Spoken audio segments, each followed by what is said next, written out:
Ay nagaan siniif haa ta'uu hordoftoota keenyaa akkam jirtu nagaa keessanii hordoftoota Amboo YouTube akkam jirtu fayyaa keessan miti nagumaa baga jiraattaniin siniin jedha. Egaa hordoftoota koo har'a immoo kanan isinii fidee dhufe Abrish jechuudha. Abrishin isinii qabadhee dhufe. Egaa Abrish akkuma beekamu Ruutaa jalaa daa'ima ishii fudhatee ture jechuudha. Ruutaa jalaa daa'ima ishii fudhatee ture. Daa'ima koonaa deebisii Ruutaan jettee jennaan daa'ima kana deebisuu dide jechuudha. Hordoftoota koo daa'ima deebisuu dide. Egaa hiriyoonni Abrish illee Ruutaan hiriyoota Abrish illee mucaa kana daa'ima kana akkanaa deebisu godhaa jennaan hin deebisuu jedhanii didanii jechuudha. Hordoftoota koo. Jennaan Ruutaan immoo Abrish seeraan himatte jechuudha. Seeraan himatte seeraan qabsiifatte seera jala oolchite jechuudha. Innaa ishiin seera jala oolchite jettu kunoo innaa ishiin seera jala oolchite jettu daa'ima ishii kunoo haala kanaan jechuudha. Haala kanaan gooftaa qaba.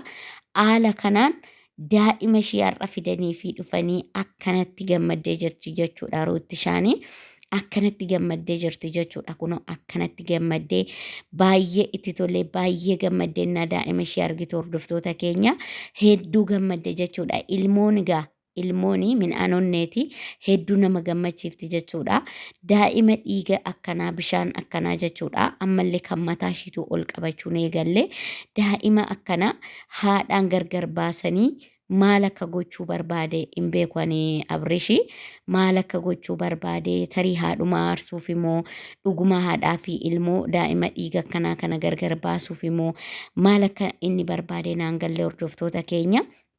Maaliif daa'ima ishii kana dhiisaati ishiin guddoon iyyuu daa'imti guddoon iyyuu kan of dandeesse iyyuu haadha iyyoommatti malee abbaan iyyoommatu jechuudha. Haadha kan iyyoommatu jechuudha daa'imti.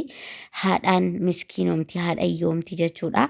Daa'imummoo ishii dhiiga akkanaa haadharraa gargar baasanii maal akka gochuudha barbaade hin beeku.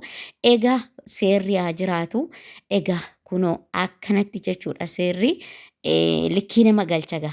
Likkii nama galchee kunoo seerri likkii nama galchee akkanatti funyaan qabee seerri namarraa fuudha. Isa manuma kanaa hatee fudhatee deeme. Fuudhee deeme manuma kanatti kabajaadhaan itti fidee jechuudha har'a. Otoo seerri jiraachuu baate egaa hin fiduu jedhee itti kennuunsaa hin jira natti hin fakkaatu otoo seerri jiraachuu baate haadha kana yookaan boochisaadhuma hambisaa itti kenna natti hin fakkaatu jechuudha. Maaliif seerri haa jiraatu innaa seerri jiru seerri akkanatti innaa hojjetu baay'ee tokko das nama jedha hordoftoota kiyya hedduu das nama jedha. Hedduu tokko das nama jedhan siniin jedhaa. Dubartoonni innaa miidhamanii innaa dubartiin tokko miidhamtee innaa boochuu innaa immoo maatiin illee zim namaan jedhu goddanyoonni isaallee innaa akkas namaan jedhu baay'uma aamileen nama tuqama jechuudha hordoftoota koo. Egaa Ruuti ishaan har'a gammaddee jechuun kunoo ilmoo ishee argatteen siniin jedhaa. Egaa warri viidiyoon kun sinitti tolee sabskiraayib sheer godhaa laayik godhaan siniin jedha hordoftoota keenya. Warri hordoftoota kiyya taatanii warri immoo maatii keenya hin taanellee sabskiraayib laayik gochuudhaan maatii keenya ta'aa siniin jedha hordoftoota kiyya. Egaa amma viidiyoo biraatiin immoo walitti deebinutti nagaatti nu turaan siniin jechuu jaaladha hordoftoota kiyya.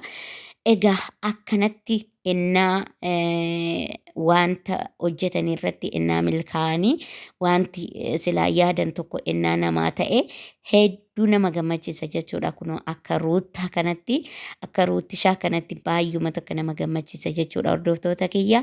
Hedduun gammadee fi isinillee warri akka anaatti ilmoo ishii deebi'uutti gammaddan. Sabskiraayib sheer godhuudhaan laayik godhuudhaan koomentii godhuudhaan nutti argisiisaan siniin jedhaa hordoftoota kiyyaa baay'een sin jaaladha baay'een sin kabajaa.